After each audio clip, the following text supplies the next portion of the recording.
오늘 신기한 걸 알아냈어요. 다른 게 아니고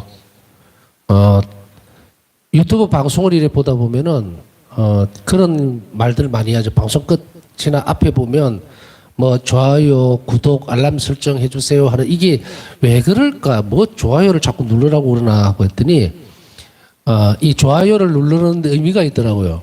무슨 말이냐면 좋아요가 많이 눌러지면 그게 알고리즘이라 해가지고 AI가 자동으로 이렇게 해서 그게 추천으로 먼저 보이죠. 추천 그 동영상으로 올라가는 모양이더라고요. 그래가지고 사람들이 자꾸 좋아요 눌러달라고. 저도 한 번씩 유튜브 다른 방송 보다가 보면 뭐 좋아요는 눌러주죠. 왜냐면은 잘 봤으니까. 뭐 꼭 그렇다고 제 방송에다가 뭐 좋아요 누르라고 강조하는 건 아니고요. 이제 그게 그런 의미라는 거예요. 무슨 뭐 이게 유튜브 수익하고 무슨 관련이 있나 뭐 이랬나 했는데 오늘 보다 보니까 아 이런 의미가 있구나. 뭐 재밌는 걸 하나 알아냈어. 뭐 가능하다면은 이 좋아요가 많이 눌러지면 아마도 많은 사람들이 볼 수 있는 그런 추천으로 이렇게 돌아간다는 거 뭐 해주시면 좋고요. 뭘 어떤 다른 의도는 없고 그냥 많은 사람들이 그렇게 함으로 인해서 볼 수 있으면 좋겠다 싶어서 그냥 말씀 한번 드렸습니다. 자, 오늘 잃어버린 영혼들에 대한 자비에 대해서 지금 계속 살펴보고 있습니다. 잃어버린 영혼들에 대한 자비편을 살펴보면서 느끼게 되는 거예요. 묵상하면서 느끼게 되는 것은 이 상황에 놓여져 있는 복음에서죠. 공생활에서 드러나는 예수님께서 만나셨던 수없이 많은 사람들, 상처 입은 사람들, 병자들, 뭐 여러 가지 악령에 시달리는 사람들, 가난한 사람, 배고픈 사람, 이런 사람들, 세리, 뭐 장녀 막 많은 그런 사람들이 갖고 있는 아픔들이죠. 인간이 인간으로서의 존엄성 자체를 제대로 누리지 못하는 인간성이 파괴되어졌다고 그럴까요? 인간의 존엄, 정말 한없이 아름다우신 하느님에게 창조된 가장 귀한 그 사람, 인간의 존재가 이렇게 파괴되고 망실되어 버리는 상태. 근데 그것을 묵상하고 이렇게 접근하다 보니까 이런 생각이 듭니다. 참 많이 닮았다라고 하는 거예요. 다시 이야기하면은 내가 세상을 살아가면서 우리 각자가 세상을 살아가면서 각자가 겪어내야 되는 수없이 많은 어떤 부분들이 있죠. 이런 아픔, 저런 아픔, 또 이런 행복감도 있을 수도 있겠지만 수없이 많은 괴로움들이 굉장히 많을 거라는 이야기죠. 그래서 우리가 고통이다, 십자가다, 뭐 괴로움이다 이야기를 할 때는 영육간 이렇게만 표현을 할 수 있지 너무 종류가 많잖아요. 뭐 조그만 일에 의해서 말다툼이 있어서 속이 상하는 것도 계속 가면은 그게 우라통이 터지기도 하고 안에 내적으로 막 파고 들어와 버리는 그런 것도 있을 수 있고 또 어떤 때는 무슨 육적으로 좀 아파서 그것이 일상적인 생활을 하는데 계속 지장을 줄 정도로 또 이런 것도 있고 그죠? 그러니까 우리 각 개인이라고 하는 것 주변과 나와의 관계에서 살펴보면 이런 어려움들이 한두 가지가 아니라는 것은 뭐 다 알고 있는 사실이죠. 근데 복음으로 이렇게 들어가서 예수님께서 만나셨던 많은 사람들을 보면서 어떤 위안을 받느냐면 수도 없이 많은 그 사람들한테서 내를 발견할 수 있다는 거죠. 내가 겪었던 이 고통이 저 사람을 통해서도 내가 투영되어진다. 마치 거울을 쳐다보는 것처럼. 그리고 그 모습을 찾아가는 예수님을 볼 수가 있다는 이야기죠. 그래서 이거는 어떻게 이해를 하고 어떻게 쫓아가서 묵상을 해야 되냐면 묵상 방법 중에서도 내가 객관적이 돼야 되는 거예요. 내가 객관적이 되고 나와 똑같은 공통 분모가 있을 거 아니에요. 내가 아픔을 겪었던 부분, 내가 지금 육적으로 아프면 육체적으로 아팠던 복음 안에서 사람을 만날 거고 그럼 그 대상을 내가 보죠. 누구 눈으로 볼까? 구경꾼으로 보는 것인가? 이것은 이제 1차적이에요. 구경꾼으로 보는 거. 저 사람 나하고 닮았네. 그리고 예수님께서 다가오셔서 이 사람을 어떻게 하는가? 그러면 내가 하고 동질성을 느끼게 되죠. 바로 이런 부분들이 이렇게 접목이 되기 시작하면 그 다음에는 이 일이 내 일이 되겠죠. 이제 그 다음 단계로 넘어가면 저 사람이 일이 아니고 내 일이구나. 이렇게 되면 그 다음에는 어떤 단계로 넘어가지느냐면 예수님 시선으로 이 상황을 보는 거예요.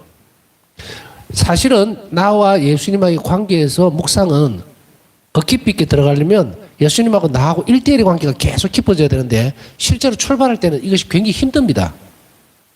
여러 가지 제약들이 굉장히 많이 있어요. 쉽게 얘기하면 무슨 혈관으로 치면 수없이 많은 죄와 또 우리 자신들이 깎아내리지 못했던 그런 것들, 또 덕성의 부족함들 여러 가지 있죠. 그것 때문에 동맥경화 같이 딱 되어 있는 거예요. 그래서 이 부분이 원활하게 흘러가지를 못해요, 처음에는. 그렇기 때문에 바로 예수님과 나와의 일치 문제라든지 묵상이라는 하는 것이 예수님을 앞에 모셔놓고 내가 다이렉트로 이렇게 그냥 무작위로 붙어버리면 답이 안 나와요. 튕겨져 나가버린다. 튕겨져 나가버려. 그게 내 익숙해진 게 아무것도 없어요. 그러면은 어떤 과정을 거칩니까? 일전에 묵상에 대해서 이야기를 했지만 묵상은 재료가 필요하다 그랬죠? 완충작용이 있어야 되는 거예요. 완충작용이. 그래서 나와 비슷한 혹은 거의 닮은 유사한 어떤 형태를 복음에서 찾아내는 거예요. 그렇게 함으로 인해서 그게 감정적인 부분일 수도 있고 또 혹은 뭐 감성적인 부분일 수도 있고 여러 가지 마음이 움직이는 부분이 있어. 마음이 너무 아픈 경우도 있죠. 그죠? 그런 경우도 있고 그 유사성들이 복음 안에서 혹은 성서 전반에 걸쳐서 엄청나게 나와 닮은 걸로 신경망이 연결되듯이 그렇게 연결되어 있는 걸 찾아내는 거죠. 그렇게 함으로 인해서 그 지점에 야훼 하나님께서 구약에는 신약에는 예수님께서 어떻게 바라보고 계시는가? 그러면 그 사람이 바로 나라는 거지. 이제 그 사람 처지가 바로 나와 같아질 때 그것은 누가 가능하게 해주는가? 성령께서 하시는 거죠. 성령께서. 그렇지 못하면 복음은 전부 뭡니까? 내 일이 아니에요. 객관적으로 다 저 사람 저래 했네. 예수님은 저 사람 뭐 고쳐주셨 이러지. 내 문제가 절대로 되지 않고 이건 묵상이 다 깨져버려. 이런 상태면 기도 건모가 아무것도 안 돼. 아무것도 안 돼. 구성 기도는 될 수 있겠죠. 그죠? 입으로 하는 기도는 뭐 이랬거나 저랬거나. 그러나 그 다음에 넘어가는 묵상 쪽은요. 재료가 내게 아닌데. 저 사람은 A라는 사람은 공생활 중에 예수님께서 저 사람에게 저런 불쌍한 처지에 있는 나병 환자, 난 나병 환자 아니잖아. 중풍병자. 나는 아직 괜찮은데. 뭐 이런 식으로. 그렇게 밀어내버리면 중간 매개체가 아무것도 없어지죠. 재료가 없어진다는 이야기예요. 재료가 소진돼 버리면 나하고 예수님하고 바로 만날 수 있는 여지가 아무것도 없어요. 왜? 아까 말씀드렸잖아요. 하나도 준비가 안 됐다고. 그렇기 때문에 유아기를 지나면은 영유아기라 그러죠. 갓피 덩어리가 태어나서 엄마 젖부터 먹고 시작해서 그 다음에 미음을 먹고 이렇게 넘어가야 되는데 이유식을 먹고 넘어가야 되는데 그 과정이 생략되면서 갑자기 태어나자마자 뭐 나 갈비 먹을래요. 이게 되겠냐고요. 되지도 않는 이야기죠. 이러면 기도 생활이고 묵상 생활이고 다 실패해버린다. 수없이 많은 사람들에게서 이런 것들을 발견하게 돼요. 왜 출발을 못하고 있는가? 갑자기 이빨도 안 나는 애가 갈비 뜯으려고 덤비드는 모습을 너무 쉽게 보는 거예요. 그리고 좌절해버리고 실패해버리고. 이제 복음 안으로 우리는 이 잃어버린 영혼들에 대한 하나님의 자비, 아버지의 자비의 모습을 예수님은 공생활 속에서 그대로 드러냅니다. 신비적인 차원이에요. 계속 드러내죠. 계시라 얘기했죠. 그걸 드러낼 때 그 계시 안에 내가 들어가 있단 말이에요. 내가 인간성 안에서. 그랬을 때에 우리가 이 안으로 이 강의를 통해서뿐 아니고 묵상을 통해서 깊이 있게 들어가려면 동질성을 우선 가져라. 예수님께서 아파하시던 사람들, 그 사람들, 그리고 아까 얘기했듯이 마음으로 힘들어하는 사람들, 가난한 사람, 배고픈 사람, 그 사람 안에서 나와 똑같은 지점들이 수도 없이 많이 있음을 우리가 알아내야 돼요. 그리고 그거와 결부되어질 때는 아까 말씀드렸듯이 제가 이 객관적인 상황, 복음 안에서 이 상황을 내가 보고 그 다음에 이 상황에서 나와의 동질성이 만들어지죠. 그러면 나와 동질성이 만들어진 이 상태에 예수님이 어떻게 개입을 하고 계시는가 하나님께서. 이래 돼야만 내가 하나님 자비를 알 수가 있어요. 이렇게 연결이 되어질 때 그것을 깊이 하는 것, 그걸 더 깊이 들어가면 이제 뭡니까? 중간 과정이 없다 하더라도 예수님과 나하고의 관계가 그대로 이어지게 돼요. 이게 뭡니까? 이게 관상이에요. 관상생활이라고. 중간에 묵상적인 재료라든지 이런 거 필요 없이 그냥 직관적으로 예수님을 알아볼 수 있고 하면 신비에 접근하는 이 관상이란 말이죠. 이것은 하나님과 함께 일치되어 있는 상태죠. 그래서 이 부분들은 나중에 또 다룰 기회가 있을 거니까 일단은 이 부분들을 잘 살펴보면 우선은 내가 복음안으로 지금 강의 안으로 들어가고 묵상하려면 또 이것을 잘 알아들으려면 우선 내 마음가짐부터 전부 다 다져야 된다. 그렇지 않고 책을 읽듯이 교과서 읽듯이 뒤로 뚝 물러서 있으면 그 사람은 아무것도 얻어낼 수가 없어요. 왜냐하면 복음은 보편적이에요. 진리도 보편적인 겁니다. 아프다 이러면 아픈 거예요. 그 아픔이라고 하는 거는 모든 것이 다 들어가 있어요. 그렇기 때문에 그 안에서 내가 실타래 뽑아내듯이 나와 복음의 연관성 문제를 빨리 찾아내지 않으면 예수님하고 나하고는 어떻게 됩니까? 상관없는 사람이 되어버린 거예요.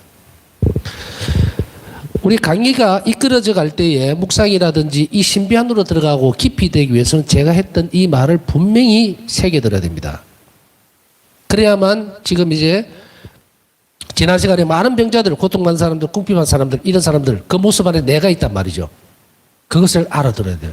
그랬을 때에 예수님은 그들에게 접근했듯이 지금 이제는 2000년이 지난 시간 이후에 지금은 성령의 오심으로 인해서 이제 나와 직접 만나주시는 거예요. 한 명 한 명. 그래서 멈춘 적이 없죠. 멈춘 적이 없는데 아까 얘기했듯이 왜 내가 이 부분들을 제대로 받아들이지 못했냐면 아주 객관적이 되어 있기 때문에 그렇다. 그것을 객관성을 지니고 있다가 이제 주관적으로 들어가야 돼요. 저 사람이 바로 나였구나. 이러기 위해서는 기도를 많이 하셔야 되죠. 묵상도 많이 해야 되지만 자, 그 다음에 더 살펴보겠습니다.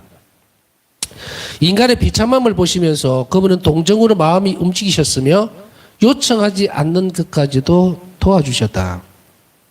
인간의 비참함은 한쪽에서 보면 정말 쓸데없는 거예요. 쓸데없다는 말은 다른 의미가 아닙니다. 인간의 비참함 자체가 가치를 지니고 있는 것은 아니거든요. 하느님 없이 딱 볼 때는. 인간은 그냥 불쌍해요. 자, 하느님을 떼놓고 다시 이야기하면 하느님과의 관계 이것을 생각하지 않고 인간이 지금 자연적인 상태에서 있을 때 우리 자신들의 처지를 한번 잘 살펴보십시오. 얼마나 비참하고 별 볼 일 없는지. 에? 오늘 뭘 잘 지냈습니까? 내일 잘 지낼 겁니까? 그러니까 살아가 뭐 할 겁니까? 본질적인 질문을 우리는 끊임없이 하지 않으면 자신이 하느님 앞에 변화가 안 돼요. 변화가 안 된다고. 그러면은 하느님 없이 어떻게, 그럼 우리 자신들의 삶은 어디로 자꾸 밀려갑니까? 비참함으로 밀려가는 거예요. 그게 끝이에요. 하느님께서는 비참함에서 인간을 끌어올려 주시려고 그러는데 하느님 없이 자기 성찰적인 부분들이 없이 밀려나 버리면 인간만큼 비참한 존재도 없어요. 동물들은 죽을 때 무슨 생각하면서 죽습니까? 이제 죽는구나. 정신 좀 차려야 되나? 어떻게 되나? 그렇게 합니까? 안 하죠. 그러나 사람은 뭐예요? 인지 능력도 있죠. 생각할 수 있죠. 고통도 직접적으로 그냥 맞부딪히죠. 이런 복잡한 인간이 그 비참함 상태 안에서 헤어날 수가 없다면은 그거는 상상을 초월하죠. 그런데 이 비참함이라고 하는 이 존재, 이것이 하느님의 자비를 이끌어들이는, 하나님의 자비를 입을 수 있는 조건이 된 거예요. 조건이 됐어요. 하느님께서 인간을 보실 때에 이제 창조 때는 보니까 정말로 완전한 행복이잖아요. 그런데 그것을 죄가 들어오면서 깨버리고 나서 그 다음엔 하느님께서 인간을 보시니 어때요? 이거는 당신이 사랑으로 창조한 인간이 정말로 비참하게 사는 거예요. 고통도 없어야 될 인간이 그렇게 당하고 온갖 불행이란 불행은 다 덮어쓰고 있는 이 세상에 놓여져 있는, 횡한이 놓여져 있는 원죄 위의 인간 모습을 하느님은 마음 아파하셨다? 그것만으로는 표현이 안 되죠. 표현이 안 됩니다. 하느님은 완전한 사랑에서 봤을 때는 우리가 정말로 정을 많이 주고 있는 동물도 하나 죽거나 아프면 너무 마음이 아프고 이러잖아요. 근데 만약에 부모가 자식이라, 아니 이 핏줄 관계에서 어떤 아주 관계에 사랑의 대상들이 그렇게 할 때는 그것이 말도 표현을 할 수가 없어요. 그러니 하느님께서 나를 자비롭게 돌볼 수 있는 조건이 뭐예요? 내 비참함 때문에 그렇다. 비참함 때문에. 그런데 하느님을 더 아프게 하는 것은 뭡니까? 그 비참함 속에서 이제 하느님의 자비를 보고 돌아서야 되는데 자꾸 구석으로 들어가는 거예요. 구석으로. 어? 그래서 오늘 왜 살아야 되는지, 내일 뭐 해야 되는지 아무 생각도 없어요. 그냥 막 짐승같이 먹고 살고, 먹고 자, 이런. 사람들 모습이나 형태들을 한번, 하느님 없이 여러분들이 드라마를 생각하든지 아니면 주변에 있는 모든 사람들이 살아가는 모습들을 객관적으로 뒤로 딱 떨어져서 한번 이렇게 살펴보십시오. 정말 가관이에요. 왜 저래 사느냐의 문제가 아니고 왜 사느냐의 문제예요. 왜 사느냐. 어? 보석 치렁치렁하고 좋은 차 타고 다니면서 의시되고 저래도 죽을 건데 또 우리 자신 안으로 돌아보면 또 어때요? 오늘 하루 골치 아프고 신경 쓰이고 많은 부분도 있겠지만 전에도 계속 말씀드렸지만 하나님을 믿는다라고 하는 그 정점에 이르는 것은 매일 그냥 충실하게 사는 거예요. 매일 힘들죠. 그러나 할 수 있어요. 해야 되고요. 우리가 얼마나 연약한 존재입니까? 유리조각 같아요. 어떻게 보면 아주 작은 마음 상하는 상대방에서 뭐 조그마한 어떤 잘못된 말 한마디 탁 던지고 나면 그걸 가지고서 계속 부풀리죠. 부풀려요. 그런데 생각해 보십시오. 오늘 하루 종일 아침에 그런 일이 있었다 치고 그걸 자꾸 부풀려가 저녁까지 와서 이만해졌어. 잠도 못 잘 만큼 막 짜증나고 이래요. 그런데 그 영혼에게 예수님이 딱 나타나셔갖고 너 오늘 저녁에 나를 따라가야 되겠다 이러면 어쩌실 거예요? 이거는 화해도 못하고 그 안에 의지적인 그런 바람만 막 집어넣어갖고 조그만 하던 것이 이따만하게 커져갖고 있는 그 상태에서 너 나를 따라가야 되겠다 오늘. 너 오늘 명의 다 됐어. 라고 하면 어떻게 할 거예요? 제가 지금 말씀드리는 것이 불가능한 문제입니까? 에이, 그럴 리가 있겠습니까? 라는 그런 문제로 넘어갈 수 있어요? 절대 아닙니다. 절대로 아니에요. 우리가 이것을 견뎌내야 되고 겪어내야 돼요. 이걸 건너뛰지 못하면 우리는 절대로 하나님이 자비를 갈구하지 않고 의탁하지도 않습니다. 우리 정신은 순간순간 빠져나가 버려요. 순간순간.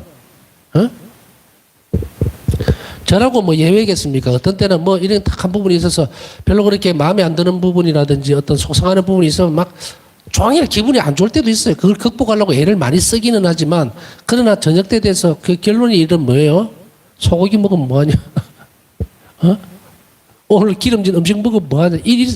아무 어떤 의미라든지 그런 부분들 없이 사는 게 나한테 무슨 소용이 있느냐라는 그런 지점에 딱 도착하고 나면 어떻습니까? 의미 없어요. 의미 없어요. 소고기를 먹어서 배가 부르고 기분 좋고 그것에서 끝난다면은 그건 뭐 짐승과 같은 거예요. 그렇진 않죠? 아, 오늘 이 부분들 내가 이런 음식을 비싼 음식을 먹었으니 이제 힘을 내고 내일 또 더 좋은 일, 자비로운 일을 해야겠다. 하나님 사람으로 살아야지. 라고 한다면 가치가 있죠. 근데 우리는 그렇게 안 하는 사람들이 많죠? 그래서 결론적으로는 하루를 사는 연습을 하라고 몇 번씩이 아니라 우리는 죽을 때까지 강조해야 됩니다. 오늘 하루에 충실하고 오늘 하루 버릴 거는 주님 앞에 화해하고 버려야 돼요. 정말 그거 다 안고 떠날 겁니까, 세상을? 거기에 대한 배짱이 있다면 할 수 있겠죠. 그러나 우리는 어떻습니까? 늘 하나님의 자비를 입어야 되는 사람들이죠. 그런 상태에서 보면은 하나님 자비를 입을 수 있는 조건은 바로 이런 조건에 놓여져 있는 이 상황에 놓여 있는 인간의 비참함 때문에 우리는 이미 우리가 완전하게 의탁하는 정신이 안 채워져 있다 하더라도 그 태도가 다 안 되어 있다 하더라도 아버지는 용서해주고 받아들이고 자비를 베풀 수 있는 준비가 다 끝나 있다는 것을 우리는 알아들어야 해요.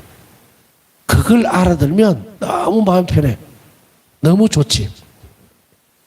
내 비참함과 부족함은 다른 사람들이 볼 때, 이 세상 사는 사람들 볼 때는 막 손가락질하고 너 왜 그러냐고 막 아이고 참 그래 너 그래 살더니 잘됐다 이런 식으로 비난을 할지언정 아버지께로 딱 가면은 잘 받아줄 수 있다.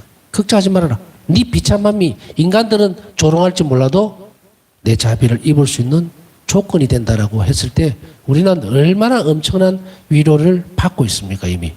그러니 우리가 세상 가운데서 세상 살면서 오늘 그러면 어때요? 내일 또 내가 뭐 기가 수가 주고 갖고 있을 필요가 아무것도 없어. 하느님이 내 아버지신데 왜 수가 주고 가지고 오늘 좀 잘못했으면 내일 잘 살면 돼요. 내일 또 살 수 있다면 주님 오늘보다는 내가 알았으니까 더 잘 살겠습니다 하면 되는 거지. 왜 수가지고 그 자꾸 구석으로 들어가가지고 비참하게 뭐 자기 오늘 있었던 잘못들을 자꾸 반죽을 해갖고 말이야 이만하게 만들어서 아휴 내일 또 눈 뜨면 또 그렇겠지. 왜 그렇게 낙담을 하는 거야?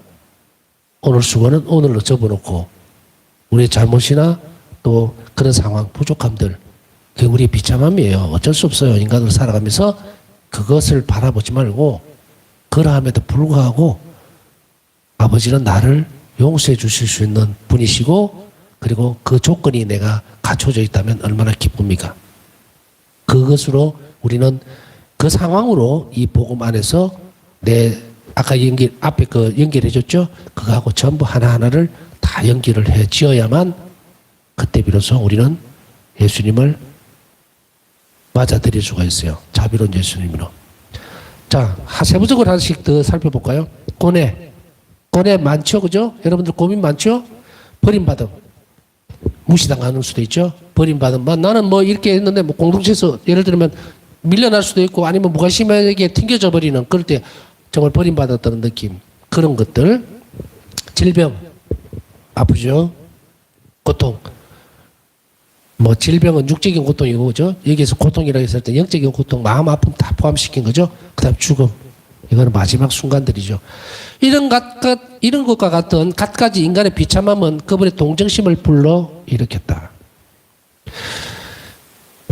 여러분이나 저나 하나님의 자비를 입을 수 있는 조건은 바로 이런 비참함 때문이에요. 비참함. 내가 무슨 잘나고 어떤 뭐 성과가 있고 경건하고 그렇게 해서 하나님께서 나를 자비롭게 보는 게 아니고 아이고 내 새끼 얼마나 비참한 상태에 놓여 있는지 죄로 인해서 나와 그러니까 하나님께서 떨어져 나오는 그 순간에 얼마나 몰골이 엉망진창인지 탐지하기 위해서 아버지가 딱 봤을 때 돌아오는 아들의 모습이 딱 그 꼴인 거예요. 행세라고는 그냥 엉망진창이 돼가지고 먹지도 못하고 말라가지고 삐쩍 말라서 그렇게 그 모습을 보는 아버지의 모습. 그래서 우리는 이 지점에서 무엇을 봐야 될 건가? 내 자신의 비참함이 내가 약점으로 여겨졌던 것들 또 내가 인간으로 살면서 정말 나락으로 떨어질 수밖에 없는 그런 비참함이 바로 하나님의 자비를 입을 수 있는 조건이 갖춰져 있다는 거예요. 그 사실을 깨닫고 아버지께 돌아서기만 하면 돼요. 그것이 복음에서 예수님께서 드러내주고 있는 총체적인 부분입니다. 포커스예요. 딱. 그러니 너희들은 돌아와라 이거예요. 그러나 예수님의 자비는 무엇보다도 삶에서 길을 잃은 사람들, 하나님에게서 멀리 떠나 죄에 빠져 있는 사람들에게 향하셨다. 삶에서 길을 잃은 사람들, 영원한 생명을 잃어버린 사람들이라고 할 수도 있어요. 삶에서 길을 잃어버리면 어떻게 됩니까? 자포자기죠. 자포자기. 그래서 인간 꼴이 안 돼 있다고. 바로 그러한 사람들에게로 예수님께서는 발길을 돌리셨다는 거예요. 그분은 사람의 아들은 이런 이들을 찾아 구원하러 왔다. 루카복음 19장 10절라고 하시며 친히 당신의 사명을 천명하셨다. 예수님께서 이 땅에 오셨던 것, 사람으로 태어나셨던 바로 이 부분은 길 잃은 사람들, 하느님에게서 멀리 떨어져 있고 죄의 노예로 완전히 갇혀있는 그 사람들을 향해 가가 그들을 해방시켜주고 구원하시기 위한 거다. 이 복음이잖아요. 하나님의 자비가 드러나는 순간들, 그것을 위해서 이 땅에 오셨고 예수님의 활동은 바로 아버지가 자비롭다는 것을 계속해서 드러내주고 있습니다. 그분은 죄인들을 사랑하셨으며 그들을 구원하기 위해 이 땅에 오셨다. 그분은 죄인들, 불황자들 곁에 계셨다. 앞에서 말씀드렸듯이 자비를 입을 수 있는 조건이 그 부분인 거예요. 자비를 이게 혼동하지 말아야 되는 것은 자격이 되어 있다는 것과 당연히 그렇게 부어지는 것하고는 다른 문제예요. 비참함에서 놓여 있는 상태, 그 상태는 우리 인간의 비참함은 하나님의 자비를 입을 수 있는 조건은 되어 있어요. 조건은. 그런데 그 조건이 충족되어지려면은 반드시 의탁하는 태도가 있어야만 자비를 입을 수 있습니다. 조건이 되어 있는 것과 그리고 자비를 입을 수 있는 자격이 주어지는 것하고는 다른 문제예요.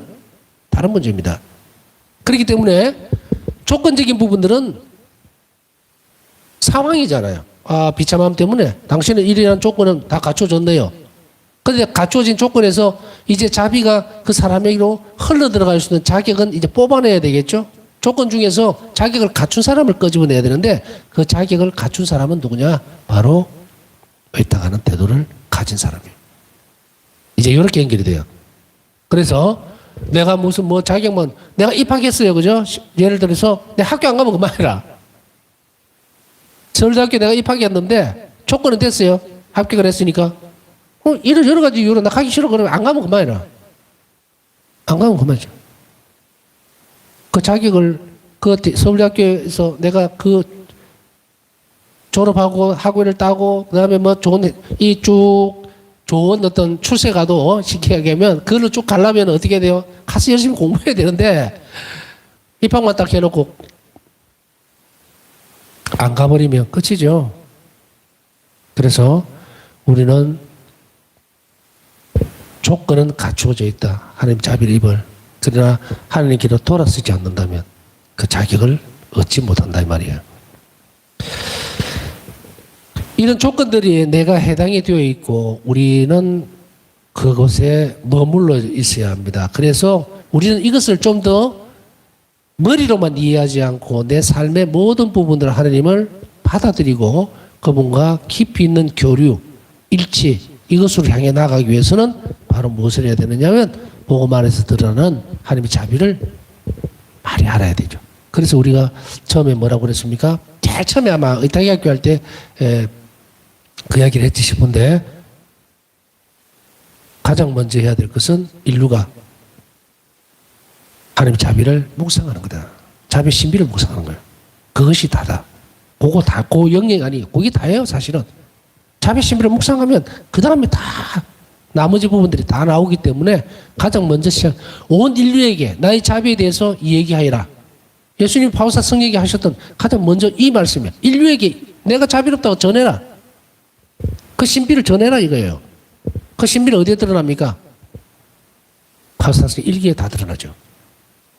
그러니 이제는 몸소 이 시대는 하나님께서 나는 자비롭다고 인류에게 다시금 일깨워 주어라. 그 신비를. 그러면서 방법을 가르쳐 주죠. 선포의 성격이지만 그러나 그것을 획득할 수 있도록 하느님은 바울사 성령을 통해서 우리에게 가르쳐 주기 시작하는데 그 가운데서도 복음을 배제할 수는 없어요. 그래서 복음 안에서 드러나는 수없이 많은 어떤 사람들을 살펴볼 때에 예수님은 어디를 향해서 가셨는가? 한 자비는 어디로 향하고 있는지 우리는 충분히 잘 살펴볼 필요가 있죠. 저자는 먹보요 술꾼이며 세리와 죄인들의 친구다. 마태복음 11장 19절. 예수님은 죄와 악, 비도덕적인 행위들 때문에 사회적으로 거부당하는 사람들에게 하나님의 구원을 가까이 가져다주는 자비를 보이셨다. 비도덕적 행위, 죄와 악이라든지 이래서 사회적으로 거부당하는 사람들, 그 사람들에게 하나님의 구원을 가까이 가져다 주셨다. 그래서 세리와 창녀 이런 사람들이 하나님 나라에 먼저 들어가고 있다. 비참함이 조건들이에요. 그죠? 사회적으로 배제되어져서 인간 대접을 못 받고 이런 사람들, 그런 사람들이 아까 얘기했듯이 조건은 갖추고 있는 거예요. 누구도 마찬가지겠지만 외형적인 부분에 있어서는 이렇다는 이야기예요. 그러나 본인 자신이 나는 괜찮아. 나는 돈도 있고 뭐도 있고 나는 건강하고 이러니까 아무것도 필요 없어라고 하면 이 사람은 어때요? 하나님 자비를 입을 조건 자체도 없는 거예요. 조건 자체도. 그래서 바로 이런 부분들, 그래서 이러한 영역들을 부자들이 하나님 나라에 들어가기가 힘들다. 낙타가 바늘길 빠져나가는 것보다 더 힘들다는 것이 무슨 얘기인가? 바로 이거예요. 하나님의 자비를 입을 조건을 스스로 갖추지를 못했다는 거예요. 갖추지를 못했다 해서 부자가 다 내버리고 비참하게 일부러 병 걸리고 이래야 된다는 것은 아니고 하나님을 향해서 갈 수 있는 하나님께서 베풀어 주시는 자비는 일방적인 거거든요. 주는 선물이에요. 그죠? 주는 선물이기 때문에 자비는 뭡니까? 비참함 가운데 있을 때에 주어지는 거예요. 비참함은 인간이 아무것도 할 수 없는 그런 상태를 만들어버리는 거예요. 근데 부자는 어때요? 자기가 최고야. 뭐든지 할 수 있으니까. 하나님 필요 없어. 그러니 이들에게 하나님의 자비는 머물 공간이 없다. 자, 우리는 오늘 예수님께서 죄인들과 함께 어떻게 사셨는가? 그분은 세리들과 함께 식탁에 앉으셨다. 그분은 창녀들과 세리들을 용서하셨다. 그 시대의 관리에 맞지 않는 이런 행동이 그분의 체면을 손상시키고 사람들에게서 욕을 들으며 바리사이들이 못마땅해 하는 것일지라도 그분은 그렇게 하셨다. 다른 사람들의 눈치를 보고 있는 것이 아니었습니다. 경멸하고 그리고 못마땅한 것을 알면서도 위선적인 사람들을 피해서 자신의 비참함을 인정하고 그리고 받아들이고 하나님의 자비를 청하는 사람들에게로 예수님은 향하고 계신다는 것을 우리는 확실하게 알아들어야 됩니다. 우리 또한 하나님 자비를 잊기 위해서는 이러한 태도, 우리의 내적인 변화, 내가 이 부분들은 정말 하나님 앞에 교만했구나. 은총은 어디로 흐른다? 겸손은 영혼들에게로 흐른다는 거예요. 비참함은 인간을 겸손하게 만들기도 합니다. 그러나 비참하지 않는 상태, 뭐 그런 거 아까 얘기했듯이 뭐 부자라든지 뭐 권력가 자기가 부족한 거 없잖아요. 그러니까 그들은 하나님 자비를 입을 조건조차도 갖추지 못하고 있다는 것을 우리는 알아들을 필요가 있습니다. 예, 오늘 드러났던 부분에서 주님께서 이들의 친구가 아니라 나의 친구, 나에게 자비를 베풀기 위해서 오셨다는 사실을 우리가 겸손하게 또 그리고 기쁘게 받아들이면서 하나님이 원하시는 것 그리고 하나님이 베풀어 주신 은총에 우리가 상응하는 그런 삶을 살아갈 수 있도록 길을 열어주시고 지혜롭게 삶을 살아갈 수 있는 또 용기도 주시기를 청하면서 남은 시간 묵상하도록 하겠습니다.